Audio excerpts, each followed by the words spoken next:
હું ભિક્ષુ પથિક શ્રેષ્ઠી અમર બૌદ્ધ વિહાર વઢવાણ ત્યાં બાબા સાહેબ ડૉક્ટર ભીમરાવ આંબેડકરના જન્મ દિવસે 14/4/24ના રોજ સવારે 10 વાગે બૌદ્ધ દીક્ષાનો કાર્યક્રમ રાખ્યો છે। સુરેન્દ્રનગર જિલ્લાના 33 લોકો હિન્દુ ધર્મનો ત્યાગ કરી અને બૌદ્ધ ધર્મનો સ્વીકાર કરશે। ગામડાની સૌથી જાજી અરજીઓ મૂળી તાલુકાને આવી છે, કારણ કે ગામડાઓમાં અસ્પૃશ્યતાએ માજા મૂકી છે, એના કારણે લોકો બૌદ્ધ ધર્મ તરફ આવે છે।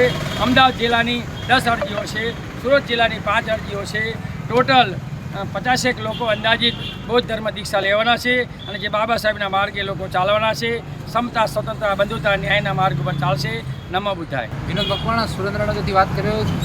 સુરેન્દ્રનગર જિલ્લાની અંદર અસ્પૃશ્યતા વધતી જાય છે અને નાના માણસો જે અનુસૂચિત જાતિ પછાત વર્ગના નાના માણસોનું કામ થતા નથી, સરકારી તંત્ર સાંભળતું નથી, નાના માણસોને અસ્પૃશ્યતા વધતી જાય, ગામડાઓમાં ગામડાઓમાં આભડછેટ વધતી જાય છે અને તેના કારણે માણસો ધર્મ પરિવર્તન કરી રહ્યા છે। સરકારે આ બાબતે ધ્યાન દોરવું જોઈએ અને સુરેન્દ્રનગર જિલ્લામાં વધુ પડતા અનિચ્છનીય બનાવો બનતા હોય છે।